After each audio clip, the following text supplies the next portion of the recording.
Bienvenue dans cette nouvelle édition du Non-Stop Info. Voici les titres de l'actualité. Le Gabon vibre au rythme de la campagne électorale pour la présidentielle du 27 août. Le président sortant, Ali Bongo Ondimba, était face aux Librevillois ce mercredi.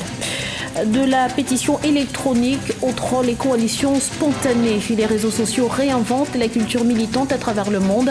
Focus sur l'exemple burkinabé à suivre. Et puis le solaire éclaire le nord du Mali. Près de 1500 foyers de la région de Kidal sont désormais éclairés grâce à un projet d'énergie solaire. Mais tout d'abord, il n'y aura pas d'élection en 2017 tant que les commissaires ne seront pas partis. C'est ce qui ressort d'une déclaration du comité parlementaire interparti au Kenya qui exige la dissolution totale de la commission électorale avant les prochaines échéances électorales. Un appel à la manifestation a d'ailleurs été lancé en ce sens. Notons que le Kenya vit au rythme des protestations organisées par l'opposition depuis avril 2016 du fait du maintien par le président Uhuru Kenyatta d'une commission électorale jugée moins impartiale. Libreville, dont la fièvre électorale au Gabon, le président sortant Ali Bongo Ondimba était en meeting dans le quartier de Saint-Michel ce mercredi. Face à ses militants, il s'est présenté comme l'homme de la situation. Compte rendu dans ce reportage de Serge Kofi, un de nos envoyés spéciaux au Gabon. Ali Bongo Ondimba a engagé une descente sur le terrain à la rencontre de ses sympathisants au 5e jour de cette campagne électorale.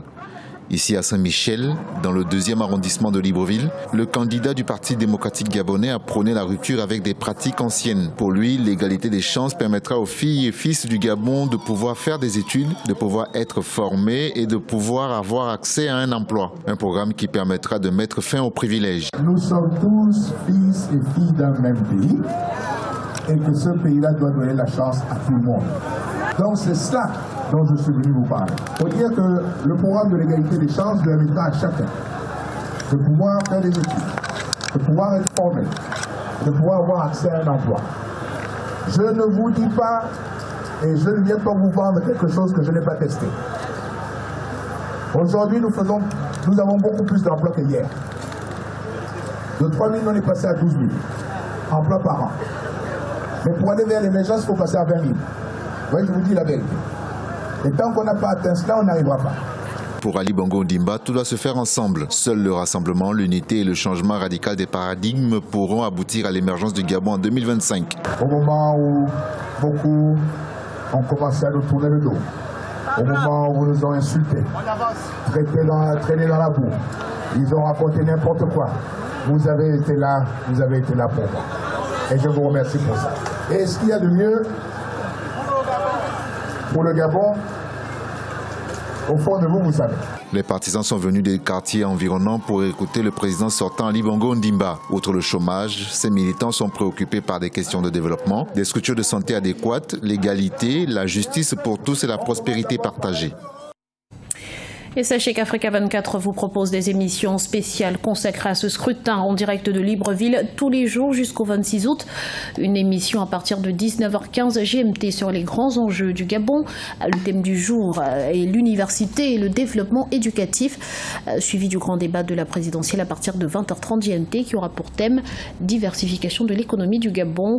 Un débat qui sera animé par Babilas Boton. Congo Call Center poursuit son ascension en République démocratique du Congo. Créée en 2009, l'entité emploie aujourd'hui plus de 300 téléopérateurs et prévoit d'ici 2018 de s'implanter dans d'autres pays.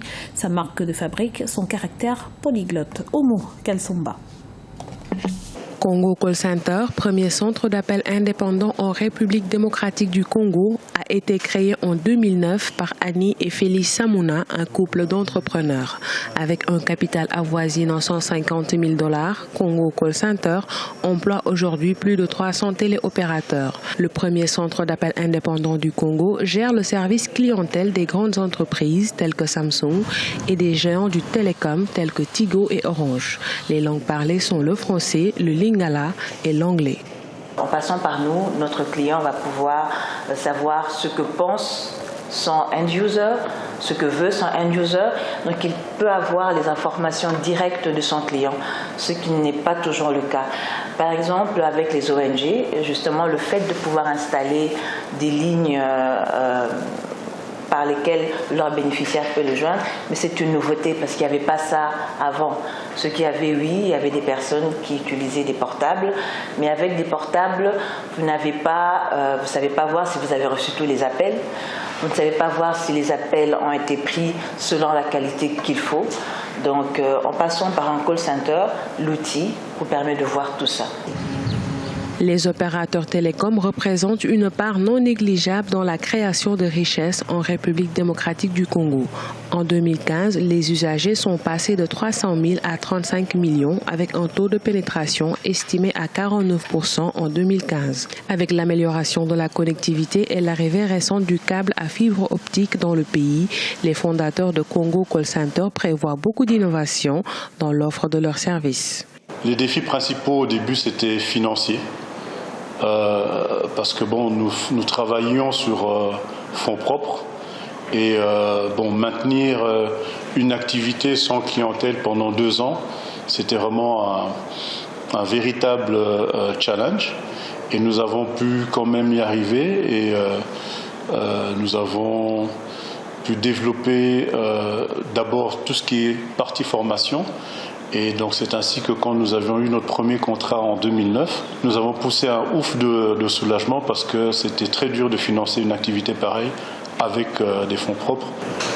Aujourd'hui, l'entreprise génère 2,3 millions de dollars de revenus et cherche à étendre ses services dans l'hôtellerie et d'autres secteurs financiers. La direction de Congo Call Center envisage également d'installer des succursales un peu partout dans le pays. C'est en fait, pour se faire connaître, il faut communiquer et c'est là qu'interviennent les réseaux sociaux. De la pétition électronique aux coalitions spontanées, le web réinvente la culture militante. C'est notamment le cas au Burkina Faso. Voyez ce reportage de notre correspondant Jean-Paul Ouedraogo.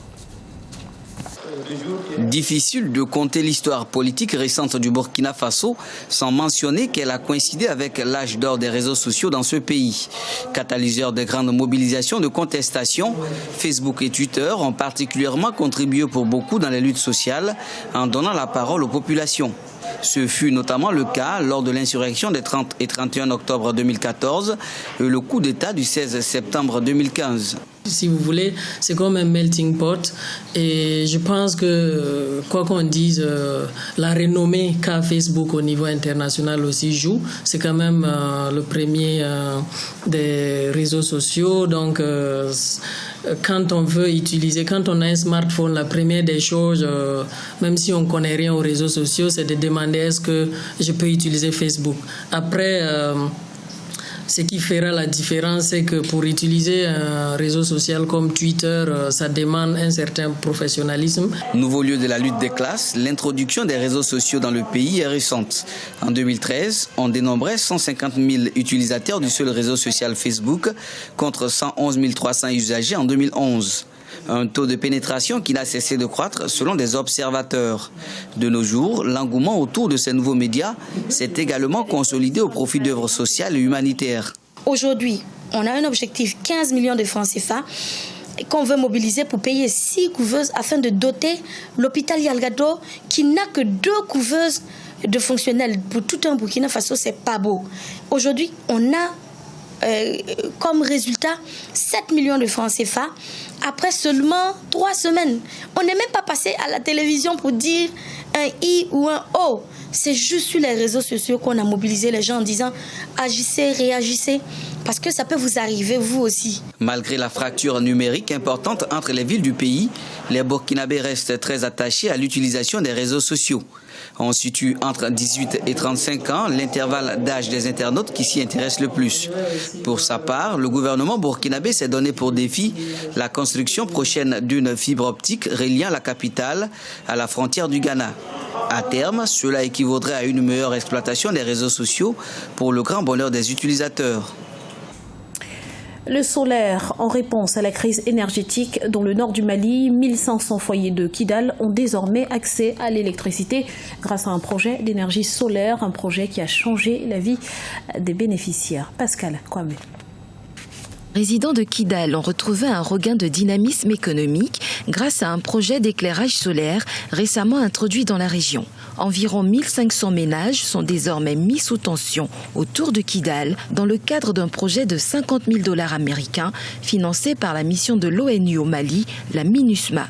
Les familles qui ont bénéficié de ces kits, franchement, elles les ont beaucoup soulagées.